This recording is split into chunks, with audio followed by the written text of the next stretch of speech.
bem-vindos a mais um bate-papo do nosso canal da Nova Acrópole no YouTube. Hoje vamos falar um pouco sobre a vida, sobre as ideias do filósofo que é considerado o filósofo mais importante da tradição greco-romana do século I depois de Cristo, Apolônio de Tiana. A gente vai se basear nessas duas obras, né? Uma é essa Apolônio de Tiana, do George Mead. George Mead foi um especialista em filosofia da antiguidade do século XIX, foi secretário particular de Helena Blavatsky, para quem gosta aí da obra de Helena Blavatsky, e ele influenciou muito vários outros pensadores, como Carl Jung, que vieram depois dele. O outro livro é esse Identidade Grega e Império Romano, de uma pesquisadora, professora brasileira, historiadora, Semiramis Silva, em que ela conta muito sobre a biografia de Apolônio de Tiana. Muitos dos escritos antigos sobre Apolônio de Tiana e as suas obras não chegaram nos dias de hoje. Então, o que a gente tem hoje de obras dele são pequenos fragmentos e, basicamente, sobre a vida dele a gente tem essa biografia, que é uma biografia que foi feita por Filostrato, a pedido de uma imperatriz romana, a imperatriz Júlia Domna. Essa imperatriz, ela também tinha origem na parte oriental do Império Romano, assim como Apolônio de Tiana. Apolônio de Tiana, como o próprio nome diz, nasceu em Tiana, na Turquia, que na época fazia parte do Império Romano. Como essa biografia de Filostrato foi escrita décadas após a sua morte, alguns estudiosos questionam a sua veracidade em relação a algumas passagens, mas muitos outros consideram ela uma biografia válida, e é a obra mais importante que nós temos sobre Apolônio de Tiana. É difícil estudar sobre a vida e sobre as ideias de Apolônio sem usar essa biografia. Assim como ocorre com muitos sábios da antiguidade, a vida de Apolônio é repleta de passagens fantásticas. E o que a gente percebe é que muitas vezes o aspecto histórico, né, os fatos que realmente aconteceram, se misturam com aspectos simbólicos. Mas esses relatos aí chegaram até os dias de hoje. Não vai ser exatamente o foco do nosso bate-papo, da nossa palestra. A gente vai focar mais nas ideias de Apolônio de Tiana, mas também chamou muita atenção ao longo do tempo esses fatos fantásticos que ocorreram na vida de Apolônio. Apolônio teria sido um filósofo itinerante, então ele viajou por boa parte do mundo da época. Dizem que ele viajou para a Grécia, para o Egito, Ásia Menor, Mesopotâmia, inclusive a Índia, que não era uma viagem fácil de se fazer naquela época, né? Ele saindo do Império Romano. Em uma dessas viagens, ele conheceu o Damis, que foi um discípulo dele por toda a vida. E as anotações de Damis sobre os fatos que aconteceram nas viagens que ele teve com Apolônio, os seus ensinamentos, foram a base importante da biografia de Filostrato. Apolônio de Tiana viveu em uma época de grande conflito entre a cultura greco-romana, a cultura da antiguidade clássica, com o cristianismo, que assumiu uma importância maior dentro do Império Romano, né? E isso fez com que Apolônio fosse muitas vezes admirado, tanto por romanos quanto por cristãos, e muitas vezes também fosse difamado duramente. Então é comum, quando a gente vai tomar contato com a vida, com os relatos sobre Apolônio de Tiana, você tem pessoas apaixonadas dos dois lados, ou que amam Apolônio, seus ensinamentos, a sua vida, e outros que tecem críticas, né? Mas o que a gente vê é que isso é mais algo que foi fruto desse contexto de conflito crescente entre a cultura greco-romana antiga e o cristianismo, e Apolônio acabou sendo atingido por isso.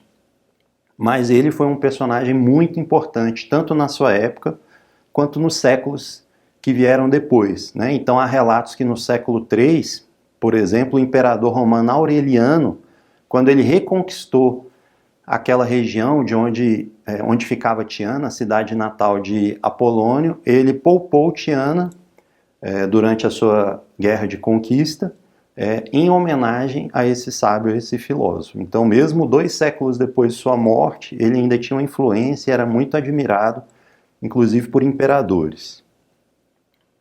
Algumas coisas que a gente pode destacar sobre a vida de Apolônio é que ele era um filósofo eclético. E o que significa isso? O ecletismo é diferente do que a gente entende hoje. Hoje a gente considera eclético uma pessoa que gosta de todas as coisas, muitas vezes até sem critério. O que significa essa palavra dentro da filosofia? A gente tem, por exemplo, a Escola Eclética de Alexandria, que foi a escola de Plotino. O ecletismo, ele é uma virtude, é uma qualidade da gente buscar e apreciar o melhor em todas as coisas. Então, o que isso significa dentro do contexto da filosofia? Um filósofo que ele não pertence a uma corrente única, mas ele estuda todas as diferentes correntes filosóficas e busca extrair aquilo que é mais válido e importante de cada uma delas. Isso a gente percebe na vida de Apolônio de Tiana. Ele realmente, em todas essas viagens que ele fez, ele teve contato com os filósofos, os sábios, desses diferentes lugares e buscou extrair aquilo que era mais válido de todos os locais por onde ele passou. Um outro conceito fundamental para a gente entender Apolônio de Tiana é que ele era um cidadão do mundo. E o que isso significa? Era uma pessoa que via toda a humanidade como uma só nação e todos os locais como a sua pátria. Então ele não fazia distinções geográficas. Para ele, todos os locais eram locais onde ele poderia aprender, onde ele poderia dar a sua contribuição. E por isso ele fez muitas viagens. Claro, sempre respeitando as particularidades de cada região. Então, quando a gente entende esse contexto do cidadão do mundo e do ecletismo, não significa que eu vou misturar todas essas influências. Não, eu vou respeitá-las, cada um com as suas particularidades, buscar o melhor, aquilo que é aplicável à minha vida, né? Aquilo que é universal, como a gente fala na Nova Acrópole, a filosofia é aquilo que é atemporal também, aquilo que vale para qualquer época e para qualquer lugar. Apolônio de Tiana, ao longo dessas viagens, aprendeu com muitos sábios do seu tempo, e ele também ensinava muitas pessoas, desde governantes, filósofos ou pessoas do povo. Então isso a gente encontra na sua biografia. Sempre quando havia uma oportunidade, ele buscava aprender, e sempre quando tinha uma oportunidade, alguém que queria os seus ensinamentos, ele ensinava, né? Então, entre os seus admiradores e alunos, além das pessoas comuns, se encontraram os imperadores Vespasiano e Tito, e também Mussônio Rufo, que foi professor de Epíteto. Então, Epíteto, um grande filósofo estoico, que a gente conhece bastante na Nova Acrópole, no nosso canal tem palestras sobre o estoicismo. O professor de Epíteto foi aluno de Apolônio de Tiana, então dá para a gente ver a grandeza desse pensador. Apesar de pouco ter restado da sua obra, das suas ideias, a pegada que ele deixou na história foi grande, por meio de Mussônio Rufo e de vários outros personagens. Um dos principais trabalhos, quando a gente vai entender qual que era a missão de Apolônio de Tiana, que papel que ele se propôs, era o resgate e revitalização das tradições. Então, ao longo da sua biografia, a gente vê que ele no Egito falava com os governantes, com os sacerdotes, com os filósofos e buscava resgatar e revitalizar a tradição daquele local, e assim em diferentes passagens da vida dele. E é interessante porque isso, imagina, estamos falando no século I depois de Cristo, para nós é interessante ver um filósofo revitalizar uma tradição mais antiga do que a que existia na sua época. Então Apolônio, assim como Confúcio fez isso na China também no século V, esse resgate da cultura e da tradição chinesa, Apolônio fez isso no Império Romano e pelas regiões pela qual ele passou. Como eu falei no início, Apolônio era considerado pertencente à escola neopitagórica e então resgatou muito das ideias e das práticas também da escola de Pitágoras. Uma delas, é interessante para nós, até estranho da gente ouvir falar, mas dizem que Pitágoras tinha 2 níveis de discípulos. Então, quando você era um iniciante na escola pitagórica, você era conhecido como acusmático. E o que o acusmático era aquele discípulo que estava em aprendizado. E dizem que eles tinham uma prática de ficar 5 anos sem falar. Imagina para nós isso. E se fosse hoje, a gente não ia poder se comunicar nem por redes sociais, nem por Instagram, nem nada. Era 5 anos em que a pessoa basicamente buscava aprender e absorver tudo o que era ensinado, tudo com o qual ele tomava contato. E dizem que Apolônio de Tiana fez esses 5 anos de silêncio absoluto. Uma prática, então, que ele resgatou da escola pitagórica. Para nós é um pouco angustiante imaginar, né, esses 5 anos de silêncio, mas dizem que nessa ocasião em que ele estava nessa fase de silêncio, ele só com sua presença e com sua influência, seu exemplo, ele conseguiu apartar uma confusão que houve numa das cidades pela qual ele estava passando. Então imagina você tentar separar uma briga, resolver uma confusão sem falar nada. E dizem que Apolônio conseguiu esse feito. Qual que era o objetivo desses 5 anos de silêncio? Para nós é difícil de entender, né? Mas é a ideia da gente escutar e aprender antes de falar. E também de aquietar a nossa mente. É muito comum quando a gente está conversando com uma pessoa, a pessoa está falando algo para a gente já está pensando qual que vai ser a nossa resposta, né? E isso dificulta muito a comunicação, né? Porque a gente de fato não aprende a escutar. E se a gente não aprende a escutar, também não aprende a falar aquela palavra justa, necessária para aquela ocasião. Então, essa prática dos pitagóricos, apesar de parecer muito rigorosa para a gente, ela possibilitava isso, uma aquietação da mente e a gente aprender a escutar antes de falar. A gente pode fazer esses pequenos exercícios, né? Claro que não ficar 5 anos sem falar no mundo de hoje seria bastante difícil, mas, por exemplo, ao longo do nosso dia, ficar uns minutos em silêncio, com certeza isso ajuda a gente a conseguir uma interiorização, a aquietar a mente, que hoje está muito estimulada pelos meios de comunicação, pela internet, pelas redes sociais. Apolônio de Tiana, ele transmitia seus ensinamentos com muita profundidade, mas de forma simples. Então ele usava muito das parábolas, das metáforas, das analogias para ensinar. E, em geral, ele usava situações cotidianas. Então, nesse bate-papo, a gente vai ver 8 passagens da vida de Apolônio, em que ele transmitiu os seus ensinamentos, e vamos comentar um pouquinho sobre cada um deles. Então, a primeira passagem é quando um rei lhe perguntou que presente ele traria de sua viagem à Índia. Como eu falei, antigamente, para você ir para a Índia, né, para o Oriente, não era tão simples pegar um avião, era toda uma viagem que demorava meses. E aí dizem que Apolônio estava a caminho das Índias, nessa viagem, e um dos reis com o qual ele teve contato perguntou: o que você vai trazer para mim de presente? E aí o que Apolônio respondeu? Um presente que vai lhe agradar, Senhor, pois se minha estada lá me tornar mais sábio, voltarei para o Senhor melhor do que sou atualmente. Então foi um jeito esperto também que ele deu essa resposta, né? Não prometeu nenhum presente diferente para o rei, mas ele falou: olha, o melhor presente que eu posso dar se eu voltar melhor, eu vou ser mais útil, tanto para o rei quanto para os cidadãos aqui da região, né? Isso é um ensinamento da filosofia. A gente vê vários pensadores falando: a melhor forma da gente contribuir para os demais é a gente se tornando melhor, é nos tornando melhor. Porque se eu me torno melhor, tudo aquilo que eu faço vai ser impregnado dessas minhas qualidades. Então, não há algo mais generoso que a gente pode fazer para o próximo, para as pessoas com as quais a gente convive, do que buscar sinceramente desenvolver as nossas qualidades, as nossas virtudes e aprender a lidar com os nossos defeitos, né? De alguma forma a gente transmite o que é. Não tem como fugir muito disso. Por mais que às vezes a gente tente disfarçar, a gente transmite aquilo que é. Então, se eu me torno uma pessoa melhor, eu vou transmitir isso para os demais. E aí foi o primeiro ensinamento de Apolônio.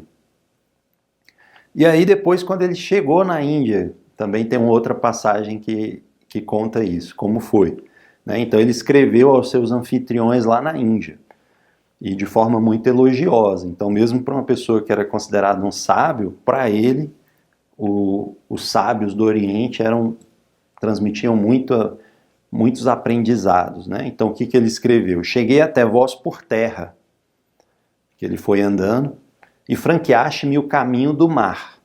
Isso ele falando de uma forma bem simbólica. O que significa esse mar? O oceano de sabedoria. Então, o que ele quis dizer? Que ele chegou à Índia e lá encontrou um verdadeiro oceano de sabedoria, todas aquelas tradições milenares. Na realidade, ao compartistes comigo a vossa sabedoria, deste-me o poder de viajar pelo céu. Olha que interessante. Então são passagens que a gente não pode ver, escutar e entender literalmente. O que significa isso, viajar pelo céu? Significa que o que ele aprendeu na Índia possibilitou com que ele elevasse a consciência, ganhasse amplitude no espaço e no tempo. Essa questão de ampliação da consciência, muitas tradições falam, e eu entendo que isso é mais literal do que a gente imagina. Por que acontece quando a gente consegue ampliar a consciência? A consciência se amplia no tempo, então a gente deixa de ser muito imediatista. Tem gente que o máximo que consegue pensar de distância no tempo é o que vai fazer no final de semana, né? Então vocês veem que é um pensamento muito restrito no tempo. E aí já o sábio, não, ele pensa tanto no passado, na história da humanidade, em todas as contribuições que ele tem a aprender com esse passado da humanidade, com o seu próprio passado, com sua história de vida, e ele também pensa no futuro de uma forma muito longa, né? Então, qual o legado que ele vai deixar? O que ele vai deixar de contribuição para as pessoas depois que ele partir, depois que ele sair, deixar esse mundo, né? Então, vocês veem como a consciência ampliou. E ela amplia também no tempo, também no espaço. O que é essa ampliação do espaço? Uma pessoa com a consciência pouco elevada, ela pensa só em si mesma, né? A base aí do egoísmo, do egocentrismo. E à medida que ela vai ampliando a consciência, ela passa a pensar nos familiares, nos vizinhos, nos cidadãos de onde ela mora, na sociedade, até ela conseguir pensar em toda a humanidade. Esses grandes sábios da humanidade, o que a gente percebe é que eles tinham essa visão muito ampla. E Apolônio disse que essa viagem que ele fez, o que ele aprendeu, possibilitou que ele viajasse pelo céu, que ele ampliasse a consciência no tempo e no espaço. E ele continua: essas coisas relatarei aos gregos, porque não bebi a taça de Tântalo em vão. Outra passagem simbólica. Tântalo é um personagem na mitologia grega que tomou o néctar dos deuses. E dizem que esse néctar dos deuses concedia aos seres humanos a imortalidade, né? Então, o que ele quis dizer com isso? Que ele também bebeu esse néctar da imortalidade, né? Então, ele tomou contato com aquilo que ele tinha de mais essencial, com aquilo que ele tinha de perene, de duradouro. É interessante quando a gente vai refletir sobre a nossa história de vida, né? Desde quando nós éramos crianças, a gente vê os nossos gostos atuais com os gostos que a gente tinha quando era criança, não tem nada a ver. Criança gosta de brincar de carrinho, de boneca, brincar com os amiguinhos, e o objetivo da vida da criança é isso, é a sua diversão. Como adulto, já mudam muito os objetivos, os gostos, né? Mas, se a gente olhar para nós em essência, veremos que nós somos os mesmos. Essa identidade que a gente tem, tanto é que a gente olha para uma foto de nós crianças e reconhece, não, era eu ali. Isso significa que essa essência, essa identidade, ela é duradoura, ela é perene, né? Então, quando o Apolônio fala que bebeu esse néctar da imortalidade, bebeu a taça de Tântalo, ele está falando isso, né? Que com o que ele aprendeu, ele teve contato com aquilo nele que era atemporal, aquilo nele que era duradouro. Terceira passagem, vocês veem, cada uma é num ponto das viagens dele, né? Então dizem que essa terceira ele estava em Termópilas, que foi onde teve a guerra entre os espartanos, os 300 de Esparta, famosos 300 de Esparta, com os persas. E aí é uma região, parece que tem vários morros, né? E os discípulos dele estavam discutindo qual que era o lugar mais alto da Grécia. O que Apolônio respondeu? Eu penso que Termópilas, este é o ponto mais alto, pois aqueles que morreram aqui por causa da liberdade elevaram-se à altura do Eta e acima de 1000 Olímpos. Olha que interessante essa resposta também, totalmente os discípulos falando de algo trivial, de algo concreto, né, qual era o local mais alto da Grécia, e Apolônio já remete ao filosófico, remete ao simbólico, né? Então ele fala, aqui esses cidadãos, esses espartanos que lutaram pela sua liberdade, pelo seu país, que lutaram pela sua cultura, aqui eles atingiram um ponto mais elevado da Grécia, porque a consciência deles estava alta. Imagina, né, você dá a sua própria vida por heroísmo, né, é algo que o nosso próprio instinto de sobrevivência nos trava, a menos que uma consciência de dever muito alta se fale dentro de nós. Então, é interessante, né, que se a gente olhar para as tradições, vamos ver que sempre tem um simbolismo dos montes, das montanhas. Então, na Grécia, como ele fala, tem o Monte Olimpo, na Índia tem o Monte Meru, que são considerados locais sagrados, elevados. E o que significa esse simbolismo dessas montanhas? Justamente por elas serem altas, elas remetem a esse estado elevado de consciência, quando o ser humano tem essa visão ampla, tanto no tempo quanto no espaço. Então Apolônio falou, aqui é o local mais alto da Grécia, porque as pessoas que passaram por aqui estavam com essa consciência elevada. A quarta passagem, ele estava em Rhodes, que é uma das ilhas gregas, né? Então Damis, que foi o seu discípulo que acompanhou ele por toda a vida, perguntou se ele achava que havia algo maior do que o Colosso, o famoso Colosso de Rhodes, né? Que hoje não existe, mas era uma das 7 maravilhas do mundo antigo. Então era uma estátua que ficava no porto dessa cidade, uma estátua muito grande, né? E aí o que Apolônio respondeu? Que maior do que o Colosso de Rhodes é o homem que trilha o caminho da sabedoria com sinceridade, sem malícia. Esse caminho que nos dá a saúde. E aqui ele estava se referindo quando ele falou de saúde. Saúde é um grau de harmonia que a gente tem por dentro e por fora. A saúde é um reflexo dessa harmonia. Hoje a ciência, a medicina já sabe das doenças psicossomáticas. São doenças físicas que têm como causa algum distúrbio, algum problema nas nossas emoções, na nossa mente, né? Então Apolônio falava que mais alto do que o Colosso de Rhodes era o homem que trilha o caminho em busca da sabedoria, que é a própria filosofia, né? Vocês já devem conhecer a história de onde surgiu a palavra filosofia. Dizem que foi Pitágoras, que chegaram para ele e chamaram ele de sábio. Ele falou, não, sábio eu não sou, eu sou um amante, eu sou um buscador da sabedoria, um filósofos. Então, esse que busca sabedoria, para Apolônio, é mais alto do que o Colosso de Rhodes, porque ele conquista um grau de harmonia interior. O que é essa harmonia interior? É a gente conseguir essa coerência entre o que a gente pensa, o que a gente sente, o que a gente fala e como a gente age. Isso é muito difícil para nós, né? Nós somos compostos por esses diferentes elementos. A gente tem nas tradições aí várias passagens com esse simbolismo, né, desses diferentes elementos, dessas diferentes vozes dentro de nós.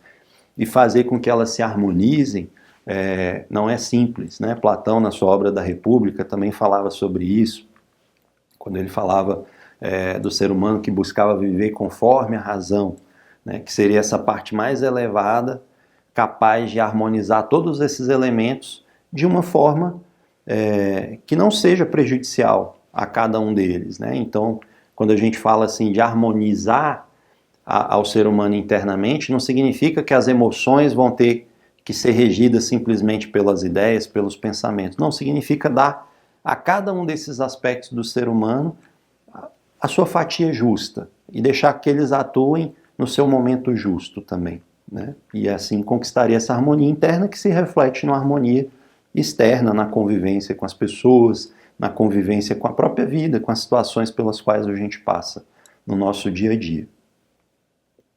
A quinta passagem, né, dizem que ele encontrou um jovem muito rico da sua época, e parece que estava, como a gente fala hoje, ostentando, né? E aí ele falou para esse jovem, jovem senhor, creio que não é você quem possui sua casa, mas a sua casa que lhe possui. E isso é uma ideia interessante também, porque os recursos que a gente tem, muitas vezes que são fruto de uma árdua conquista, de muito trabalho, eles devem ampliar as nossas possibilidades, não restringi-las, né? E aí quando que ocorre desses recursos restringir as nossas possibilidades? Quando a gente se apega em demasia a eles. O que significa o apego? Eu dou um valor exagerado a uma determinada coisa. E como a vida é um cobertor curto, né? Se eu dou um valor exagerado a uma coisa, significa que eu estou dando um valor menor a outras coisas, né? Então falta essa justiça. Então Apolônio quis dizer aí que, na verdade, os nossos recursos, eles devem nos ampliar, devem nos possibilitar mais, né? Então uma pessoa generosa com dinheiro, ela pode fazer mais ou menos que uma pessoa generosa sem dinheiro? Com certeza ela pode fazer mais. Uma pessoa generosa com tempo, ela pode fazer mais ou menos que uma pessoa generosa sem tempo? Pode fazer mais. Então, quando a gente tem essas virtudes, tem essas qualidades, uma boa vontade e tem recursos, eles nos potencializam. Agora, quando a gente fica apegado em demasia a esses recursos, eles nos restringem. Então, eu não vou, por exemplo, ajudar uma pessoa porque vai que eu estrago o meu carro no caminho. E aí, como eu estou apegado demais ao carro, eu não vou me dispor a fazer isso, mesmo que eu pudesse, né? Então é interessante a gente entender isso. As nossas conquistas, as nossas posses não devem nos limitar, mas ampliar a nossa capacidade. A sexta passagem foi em resposta à pergunta do imperador Vespasiano, que foi um imperador romano, antes dele ser imperador, mas ele já era um governante muito importante na época. E aí ele perguntou para Apolônia o que um bom rei deve fazer. E aí foi uma resposta longa. Uma passagem que Apolônio disse foi a seguinte: tendes medo de poder fazer tudo o que quiserdes, para que venhais a usá-lo com mais prudência. Então, uma pessoa que pode muito, ela deve ter medo de fazer muito. Tem uma frase popular que fala: a gente não deve fazer tudo o que pode, né? Então é muito importante uma pessoa com muito poder, um governante, um grande empresário, se a gente fosse trazer para os tempos de hoje, uma pessoa com muita influência, muita popularidade, ela medir as consequências do que ela faz. Porque os atos dela influenciam muitas pessoas, para o bem ou para o mal. Obedecei à lei, pois legislareis com mais sabedoria se vós mesmo não desprezardes a lei. Um bom governante, ele deve seguir a lei. Se ele não dá esse exemplo, que moral ele vai ter para pedir para os cidadãos para cumprirem essa lei, né? E uma coisa é eu ordenar algo que eu não me comprometo. Então imagina um governante que faz uma lei que ele não tem a mínima intenção em seguir. Outra coisa é ele promulgar essa lei, ele mesmo se comprometendo a segui-la. É muito diferente a postura, né? Isso a gente pode falar: poxa, mas eu não sou governante nem nada. Mas isso acontece muito com os pais, por exemplo, quando estão educando os filhos. O pai às vezes pede para o filho não mentir, mas ele não se compromete a não mentir. Que força ele vai transmitir para o filho nessa orientação, nesse ato em que ele está educando o filho? Muito pouca, porque o que dá força para o que a gente fala, para o que a gente ensina, é a nossa vivência, é o nosso exemplo. Isso traz a vida para o ensinamento, né? Então foi uma outra orientação de Apolônio. No que concerdes ao Estado, agi como um rei. No que tange a vós mesmo, agi como uma pessoa comum. Essa parte foi a que eu achei mais interessante. Então, quando ele está atuando como um governante, ele tem que ter a dignidade de um governante. Então, pensar no exemplo que ele está dando, buscar ser uma referência positiva para as pessoas. Mas na vida privada, ele deve se ver como uma pessoa comum. Porque o fato de ser um governante é uma função, né? Nós não somos um grande empresário, um governante, um profissional X, um servidor público. Nós somos seres humanos, né? E muitas vezes ocupamos essas funções, exercemos essas atividades. Mas na nossa intimidade, a gente tem que sempre se ver, independente do grau de importância, como um ser humano, assim como qualquer outro, né? Então, agir com dignidade para inspirar os demais, mas não se considerar especial, se considerar uma pessoa comum. E aí, nessa sétima passagem, algumas pessoas perguntaram para eles, né, como Fídias e Praxísteles, né, são renomados escultores gregos, considerados os maiores escultores da Grécia Antiga. Então perguntaram como que eles conseguiram esculpir estátuas das divindades gregas, de Atenas, de Zeus, com tanta perfeição, né? Nos dias de hoje a gente tem, por exemplo, as obras renascentistas, uma Mona Lisa do Leonardo da Vinci, um Davi do Michelangelo, que todas as pessoas ficam impressionadas, né? Como que a pessoa consegue transmitir para um quadro ou para uma escultura uma figura humana com tanta perfeição? E aí o que ele respondeu? A imaginação as produziu. Um artífice mais sábio do que a imitação. Então ele faz essa diferenciação entre imaginação e imitação. Pois a imitação só faz aquilo que viu, enquanto que a imaginação o que nunca foi visto, concebendo na forma em que a coisa realmente é. Essa passagem aqui é bem platônica.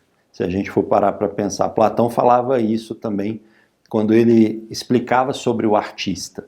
Ele falava que o artista é aquele que vê a ideia. E para Platão, o nosso mundo concreto, esse mundo nosso do cotidiano, ele é uma sombra do mundo das ideias. Dá para a gente entender um pouquinho esse conceito sem complicar demais quando a gente imagina, eu quero construir uma casa. Ninguém começa a reunir os tijolos, a areia, concreto para fazer uma casa. Qual que é o primeiro passo? Eu vou pensar como vai ser a casa. Qual a finalidade dessa casa? Quantas pessoas vão morar aqui? Então, primeiro a gente concebe a casa no plano das ideias. Depois essas ideias são traduzidas de uma forma concreta, para uma casa em si. Então ele também faz essa diferenciação. O verdadeiro artista é aquele que consegue essa inspiração. Ele vê algo que não está nesse mundo. Ele vê algo que está além do mundo. E por isso que a gente se maravilha com uma obra de arte desses grandes artistas, né? Parece que a gente vê algo a mais do que aquela forma ou do que aquela pintura. Então o verdadeiro artista tem essa inspiração para captar a ideia e expressar essas ideias com vida. Porque não adianta, né? Se a pessoa tiver a inspiração, mas não tiver a técnica, não tiver a habilidade para expressar, aquela ideia vai morrer com ele, né? É interessante porque a gente, quando vê essas grandes obras, dizem que Fídias fez uma estátua de Atenas, que foi muito famosa na antiguidade. Atenas representava a sabedoria para os gregos, né? E às vezes, sem você entender muito o conceito, a mitologia de Atenas, só de ver aquela estátua você ficava com essa impressão que ela transmitia uma sabedoria, ou Zeus, que representava o poder, né? Então você via uma estátua de Zeus e sentia aquela força, aquele poder. Isso é uma capacidade de grandes artistas. Mas nós, pessoas comuns, também podemos buscar essa inspiração no nosso dia a dia, observando a natureza, refletindo, tendo contato com as grandes tradições, com os grandes sábios da humanidade. A gente vai abrindo essas portas para essa inspiração que faz a nossa vida ser algo a mais do que o cotidiano. Temos uma palestra no nosso canal do YouTube sobre Por que a Beleza Importa, que é uma obra do Roger Scruton, em que ele fala isso, né, que a vida digna de ser vivida é a vida que está além dos aspectos da sobrevivência, além do concreto. Então, o que faz a vida valer é a amizade, é a beleza, é a justiça, é a bondade. São esses valores que dão sentido, que preenchem a nossa existência. A última passagem que a gente vai comentar aqui sobre Apolônio, dizem que ele estava conversando com um sacerdote de nome Tespesião.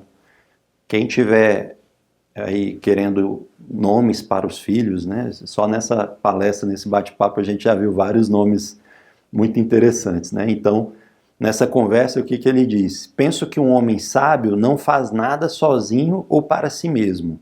Nenhum pensamento seu é tão secreto que ele mesmo não seja sua testemunha. E é interessante essa passagem, né? Que o sábio é uma pessoa que tem uma compreensão do seu papel no mundo. Ele sabe que cada ato que ele faça, por mais simples, por mais cotidiano que seja, tem uma consequência. Confúcio tinha uma passagem que é muito bonita, que ele falava assim: se a cada dia a gente colocar um punhado de terra no mesmo local, nós teremos ao longo de um tempo uma montanha.